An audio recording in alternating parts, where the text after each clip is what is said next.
My sister belittled me by taking credit for my achievements, but at the family party, I told everyone the truth. So this happened not too long ago. I'm Dana Miller, 32, living in Seattle and working as a CFO for a mid-sized tech firm. Life's been good to me professionally. I've got the apartment with the skyline view, a dog named Murphy who sheds too much, and a coffee maker I'm way too emotionally attached to. But behind all that, there's a personal side of me that's a bit more fractured. My relationship with my family, especially my mom, has been distant. Estranged, really. We haven't properly spoken in almost 6 years. Not since the fallout after Dad died. I won't go into the entire backstory right now. It would take forever, but let's just say it was the kind of thing that starts with grief and ends with a screaming match in a hospital parking lot. Words were said, bridges were burned, and I told myself I was better off without all that drama. So I built a life around silence.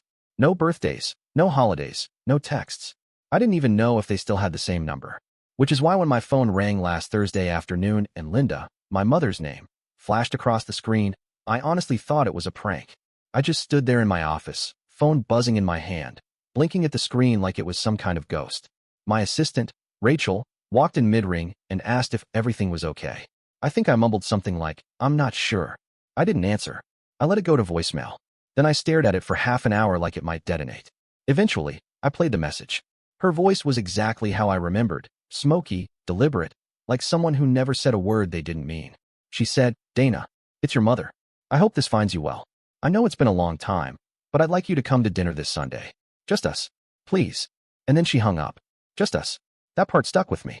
I must have listened to that voicemail at least 6 times over the next hour. I don't know why I didn't delete it. Maybe part of me was just shocked she didn't start with something accusatory or defensive. Just please. That was so unlike her. I debated for a whole day. I even asked Murphy what he thought, which says a lot about my social life outside of work. Finally, I texted her back. Short. Okay. What time? She replied almost immediately. 6. I'll cook. No emojis. No warmth. But also, no venom. That was new. Sunday came fast. I wore jeans and a blazer, casual but not too casual. Brought a bottle of Malbec that had been sitting in my wine rack for a year, like that would somehow make a difference. The Uber ride to my childhood home was oddly quiet. I hadn't been back there since the funeral, and just seeing that house made my stomach do a somersault. It looked the same. Tan paint chipping a bit. Garden overgrown, but not wild. Curtains drawn. No lights on. She opened the door before I even knocked. Like she'd been watching. "Hi," I said. "Hello, Dana." Her face didn't change. No smile. No tears. Just clinical observation. Like she was checking me for damage. I stepped inside and was instantly hit with that familiar smell, lemonwood polish, a hint of lavender, and something roasted. Chicken, maybe? It felt surreal being there again. The furniture hadn't moved. Same dusty photo frames lining the hallway. The one was missing. The one of Dad and me at my college graduation. My throat tightened, but I said nothing. Dinner was set in the dining room. Real tablecloth. Candles. She'd made roast chicken, green beans, and those scalloped potatoes she always used to burn a little on the edges. It looked like a holiday spread for two. Too much food for two. We sat across from each other in silence for a few minutes, chewing and pretending the years hadn't passed like a glacier between us. "I'm surprised you came," she said finally. I almost didn't. I figured. Another bead of silence. She poured us each a glass of wine. No toast. Just a sip. "I've been thinking about calling you for a while," she said. "But I wasn't sure you'd pick up." I didn't. She gave a dry little laugh at that. "No, you didn't." I stared at her, trying to figure out what this really was. Was she sick? Did someone die? Was this a setup for some long con? I hated that my first thoughts went there, but years of radio silence had taught me not to trust sudden warmth. "So why now?" I asked. She didn't answer immediately, just stared at her plate, fork tracing invisible circles on the china. "I'm selling the house," she said finally. I blinked. That wasn't what I expected. "Okay," I said slowly. And I realized there's nothing in this place I want to take with me." She looked up at me then, eyes glassy but not teary. "Except maybe one thing. Or someone." The words hung in the air like smoke, and I honestly didn't know what to do with them. Sitting across from my mother that night, with half a glass of wine untouched and the roast chicken now going cold, my mind started to drift. Not to the house or the food or even the strange quiet that hung in the room like fog, but to Melanie. Because no matter what was going on here, no matter how civil the dinner seemed, it was always about Melanie in some way. And I had a sinking feeling it still was. Growing up, it didn't matter what I did. I could have set the house on fire, and no one would have noticed unless Melanie was standing too close to the flames. I was the quiet kid, the polite one. The one who did her homework and practiced her pirouettes in the living room at night when the rest of the house was asleep. But none of that ever counted. Not really. My parents were always too busy recording Melanie's school plays, Melanie's talent shows, Melanie's 5th grade student council speeches where she promised vending machines in every hallway. They missed my first solo in the spring recital. They missed my science fair project that actually placed first in the district. When I was 17 and danced at a regional competition in Spokane, I got a text from Dad saying, "Good luck. Mel told us you're out of town." That was it. Melanie always had this way of sucking the air out of the room and replacing it with glitter and applause. She was charming, beautiful, knew how to turn her head just enough to catch the best lighting. At school, she was the girl everyone wanted to be or date or both. She had this smile that made teachers let her slide on late assignments and a laugh that made adults forget why they were annoyed in the first place. Meanwhile, I was quiet, reliable, smart in a way that didn't get noticed until report cards came out. Even then, it was always, "Wow, Dana, that's great. Did you help Melanie study too?" She wasn't mean. That's the thing people never got. She wasn't some movie villain twirling her hair and scheming to ruin my life.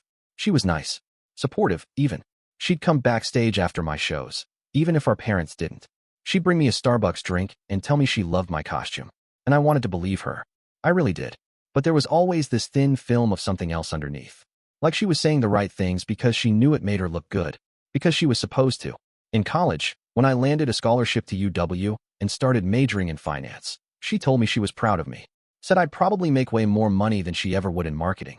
But when we were at a family barbecue later that summer, she announced to everyone that I was basically becoming an accountant with a fancier title and laughed like it was some harmless joke.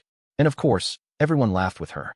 Even now, as a CFO, I still get asked at Thanksgiving if I'm still doing that finance thing, while Melanie gets asked to talk about her latest campaign like she's launching a rocket into space. She works at a boutique agency downtown. I know the name. I've looked them up. They handle lifestyle brands, some mid-size retail chains, the occasional startup. Nothing revolutionary. But she knows how to pitch it. She knows how to make it sound like she's rewriting the entire narrative of modern commerce every time she builds a PowerPoint. And people eat it up. I remember once, when we were in high school, I overheard her talking to a friend on the phone. She thought I was out running errands with Mom. She was laughing and said something like, "No, Dana's fine. She's just there. She's like furniture. You don't notice her until she's gone." I never told her I heard that. I never brought it up. But I never forgot it either. So yeah, sitting in that dimly lit dining room, watching my mother swirl her wine like this was some normal evening and not the first time we'd seen each other in years. All I could think was, what does Melanie have to do with this? Because there was always a reason. And when my mom finally said, "I wish Melanie could have been here tonight," like it was just a passing comment, I felt it like a pin sliding between my ribs. I didn't answer, just kept cutting my food into smaller and smaller pieces. "She's been going through a rough patch," Mom said. "I think she misses you." I smiled without showing teeth. "She has my number. She's just embarrassed, I think." "After everything." "Everything," I repeated. "You mean after she convinced you I was selfish for leaving after Dad died? After she told the rest of the family I was too career-obsessed to show up for anything?" Mom didn't deny it. She looked down at her plate like she wanted to argue but couldn't find the right words. "She loves you," she said eventually. "She loves how I make her look when I'm standing next to her." I replied. "There's a difference." The room was so quiet I could hear the faint buzz of the refrigerator in the other room. Mom sighed and reached for the wine bottle. Her hand shook just slightly. "I invited you here because I wanted to start over," she said. "Then maybe don't start with Melanie," I said. "Start with me." When I finally left that dinner, I couldn't stop thinking about how my entire life had happened without them. Not in some dramatic, cutting ties way, but in the quiet sense of absence. They just weren't there. Not once did anyone in my family ask me how college was going after I got into Stanford. Not one call, not one text saying congratulations. No questions about where I was living, what I was studying, whether I was okay. It was as if I had ceased to exist the moment I chose a path that didn't revolve around them. And yet I did it. I got in. I survived. I remember walking into my dorm room that first week, a tiny box with beige walls and the faint smell of pine cleaner, and thinking, this is mine.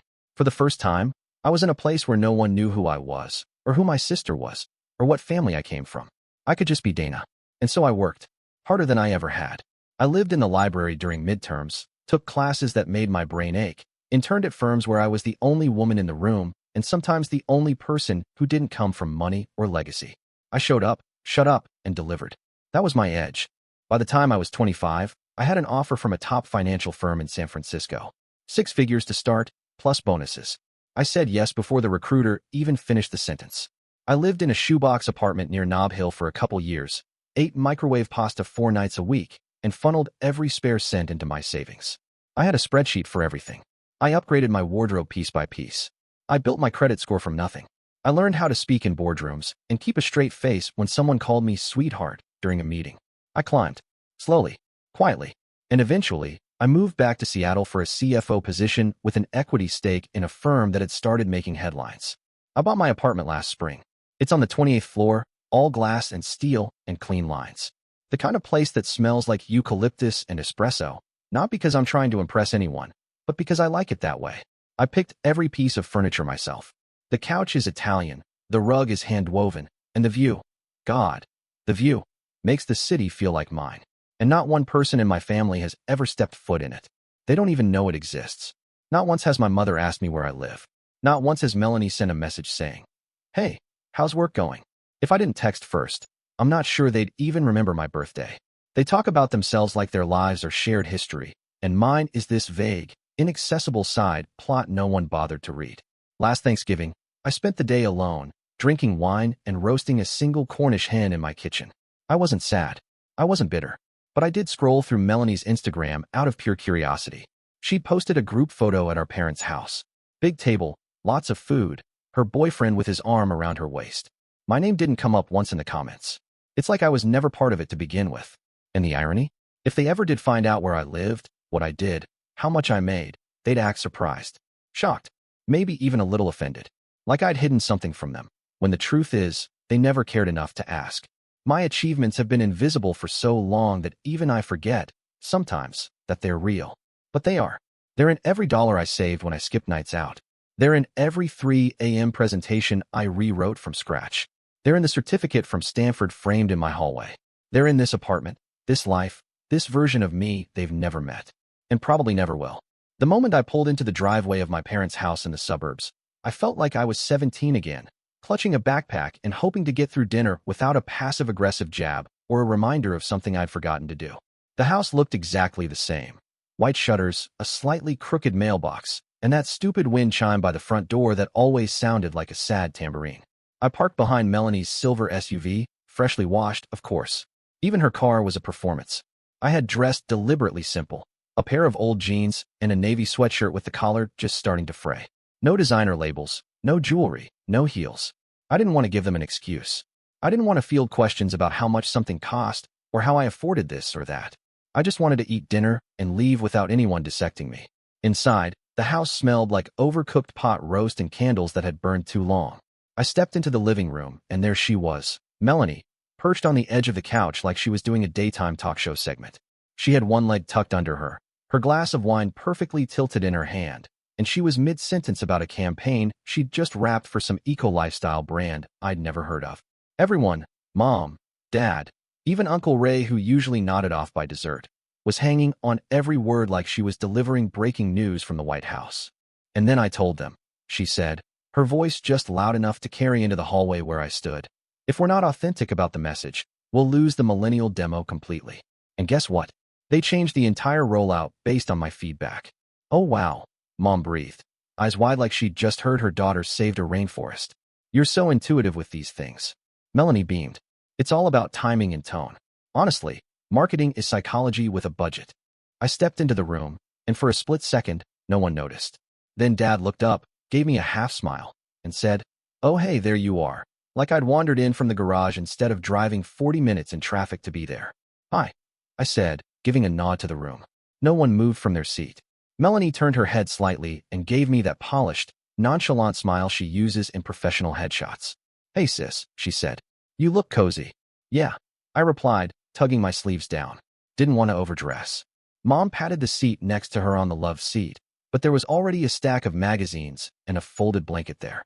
I ended up grabbing a dining chair from the kitchen and dragging it into the circle, the legs scraping the floor louder than I meant. No one said anything.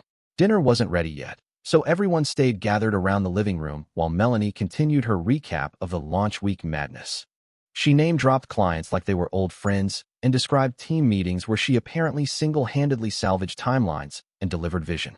Dad chuckled in that proud way he used to reserve for stories about promotions or office wins. Mom refilled Melanie's glass twice. At one point, Melanie glanced at me and said, "You're still doing finance, right? You must be slammed with taxes this time of year." I didn't correct her. It wasn't worth it. I nodded. "Busy enough." "Still at that same firm?" she asked, sipping her wine without waiting for an answer. "Not quite," I said. "I'm with a new company now." "That's nice," Mom chimed in, already turning back to Melanie. "Mel, didn't you say your team might need someone to consult on budgeting? Maybe Dana could look over your pitch numbers." Melanie tilted her head thoughtfully, like she was considering whether I was qualified to check her calculator.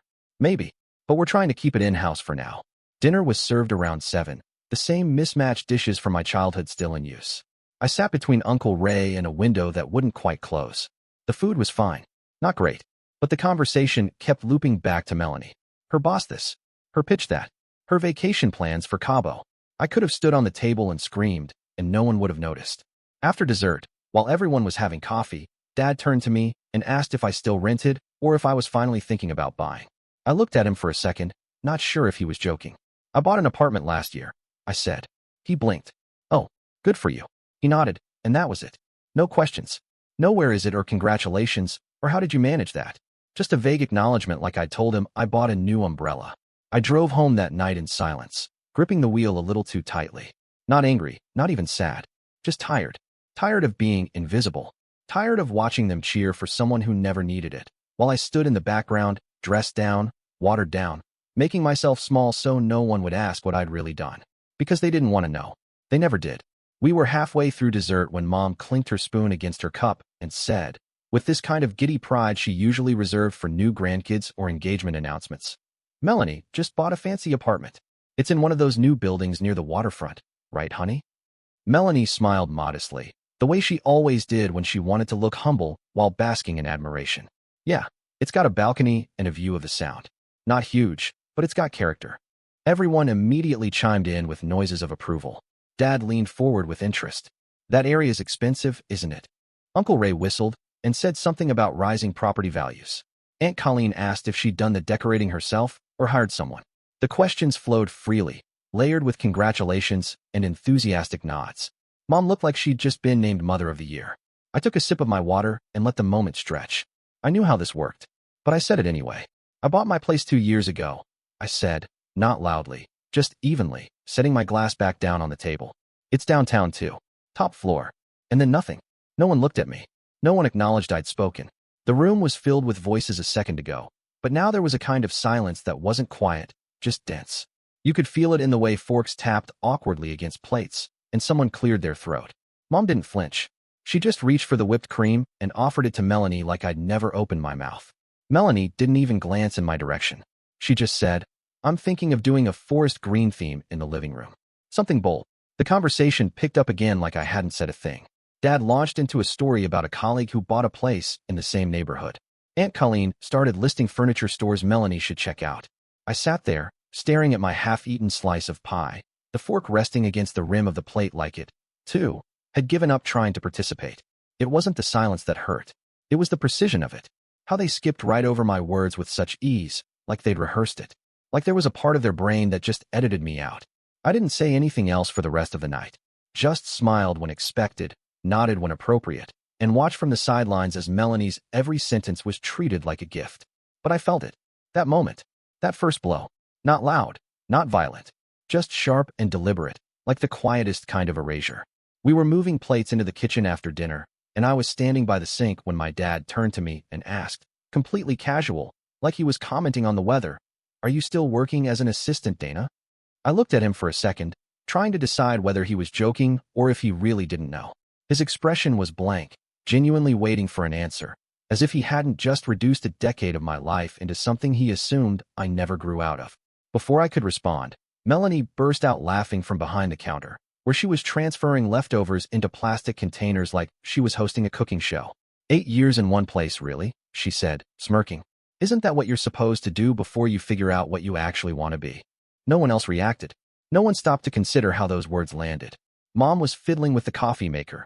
Dad had already turned away, and I stood there, dish towel in hand, still wet from rinsing a plate. I didn't say anything. Not because I didn't have an answer, but because I knew exactly what would happen if I gave it. If I said, "Actually, I've been the CFO of a financial firm for 3 years, the room would go still again. That same hollow pause would suck the air out like it had during dessert. There'd be a moment of forced blinking, maybe a stiff, "Oh, really?" from someone trying to recover. And then it would drift away, forgotten before the sentence even finished. A small, unwanted fact dropped into a conversation that had already decided its own narrative. So I just nodded slightly, dried my hands on the towel, and kept my mouth shut. Let them laugh. Let them guess.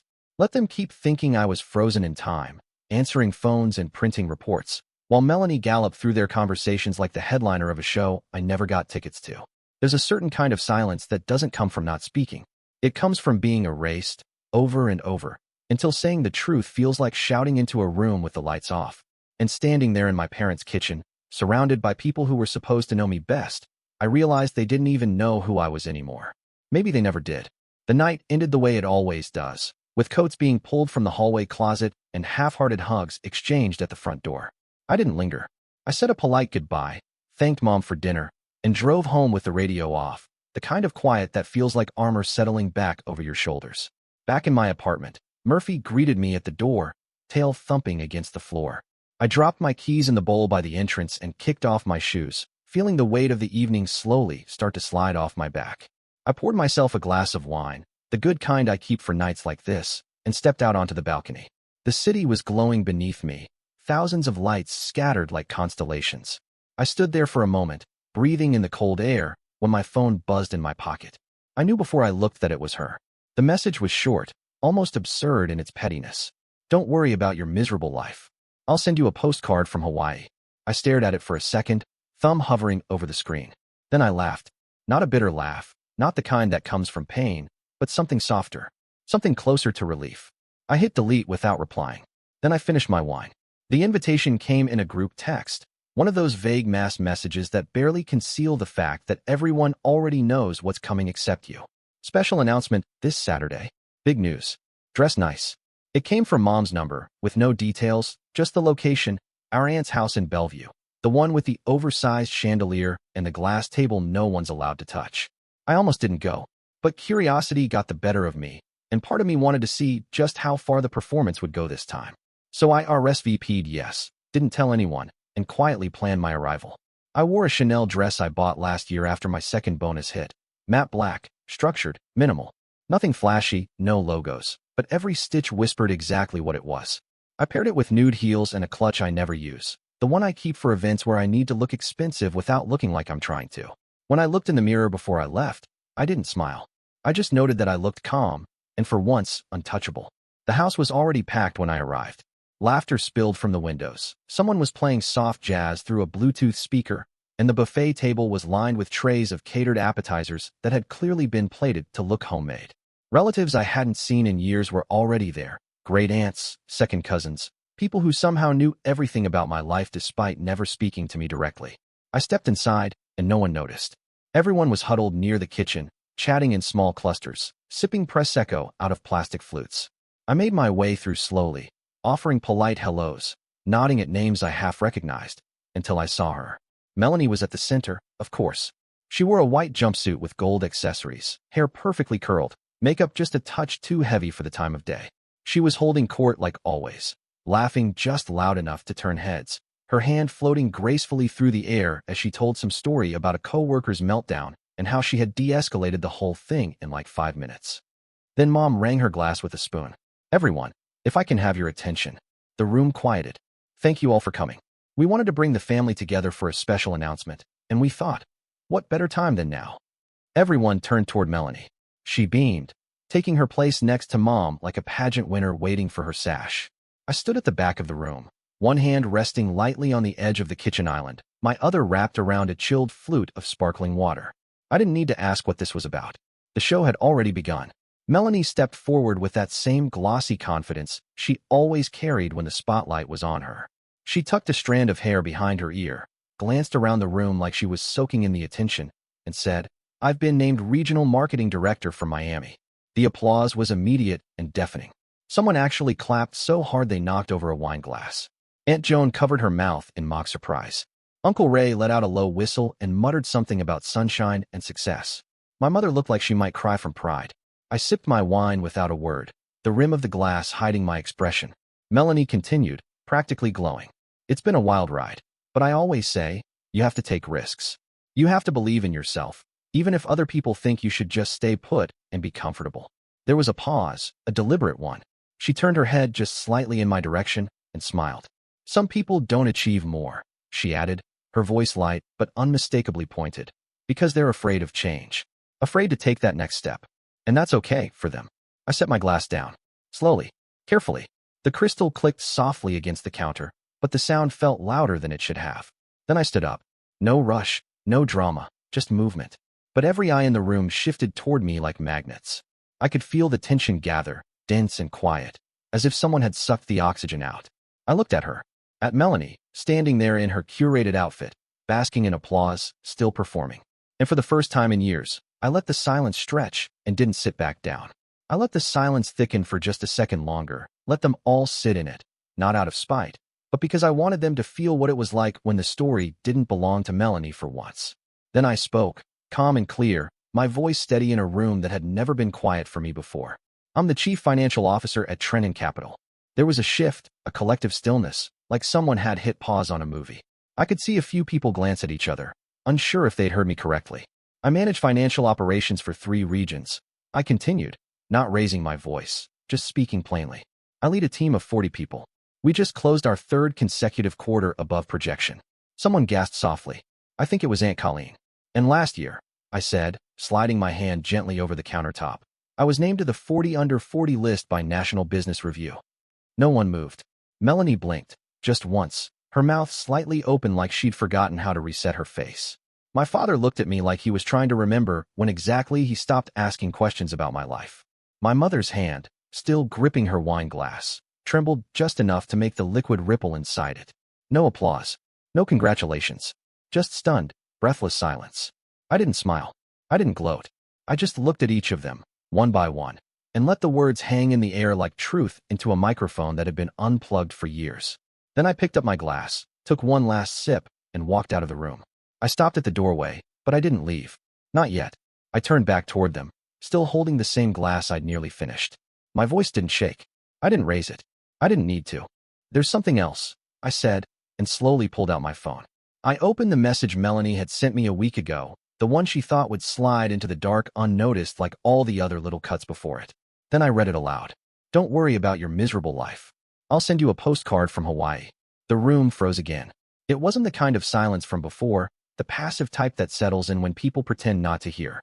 This was dense, brittle, like everyone was afraid to move too quickly and break something delicate that had finally been exposed. Melanie's face drained of color. She didn't speak. She didn't deny it. Mom took a half step forward, panic all over her expression. Oh, I'm sure she didn't mean it like that. You girls tease each other. It's just sibling jokes. I turned to her then, meeting her eyes without flinching. No, I said. This wasn't a joke. This was a war. And you let it happen. She opened her mouth to protest, but I cut her off. For years, I said, you let her stand on my shoulders while you watched. You laughed at her jabs, ignored mine. You called it personality.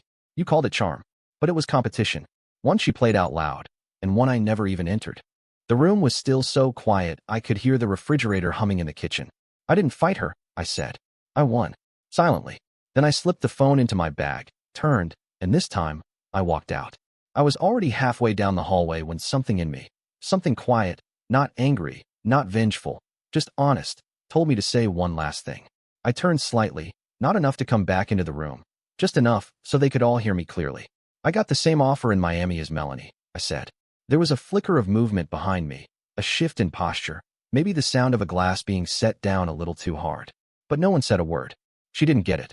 I added, my voice even. I did. And that was it. No drama. No tears. No applause. Just the truth, simple and solid like stone dropped in still water. Then I opened the door and walked out, letting it close quietly behind me. The next morning, I was curled up on my couch with Murphy at my feet and a mug of black coffee cooling in my hands when the notification popped up on my phone. Melanie had posted something new on Instagram. Against my better judgment, I opened it. It was a photo of her at a cafe, one of those perfectly staged shots with sunlight hitting her face just right, in a matcha latte, placed like a prop in the corner of the frame. The caption read, "Sometimes you have to put yourself first." I decided not to accept the Miami offer so I can focus on personal projects. New season, new priorities. I stared at the screen for a few seconds, then let out a laugh. Genuine, surprised, almost amused. It wasn't the bitterness I used to feel, that ache of being erased or talked over. This time, it was different. It was the laugh of someone who had nothing left to prove. Later that afternoon, I got a message from Martin, a cousin I barely knew outside of holiday gatherings and occasional wedding receptions. He'd been there last night, somewhere in the background like I used to be. His message was short. I heard everything. You were incredible. Want to get dinner sometime? I said yes. We met at a small place downtown, quiet. No crowds, no noise. Just conversation. No lies, no pretenses, no envy humming underneath. Just two people sitting across from each other with nothing to hide.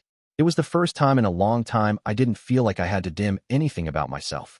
I didn't need to simplify what I did or laugh off my accomplishments to make someone else comfortable. I could just be. For the first time, I wasn't standing in the shadows of someone else's spotlight. I was living outside of it, and it felt like sunlight.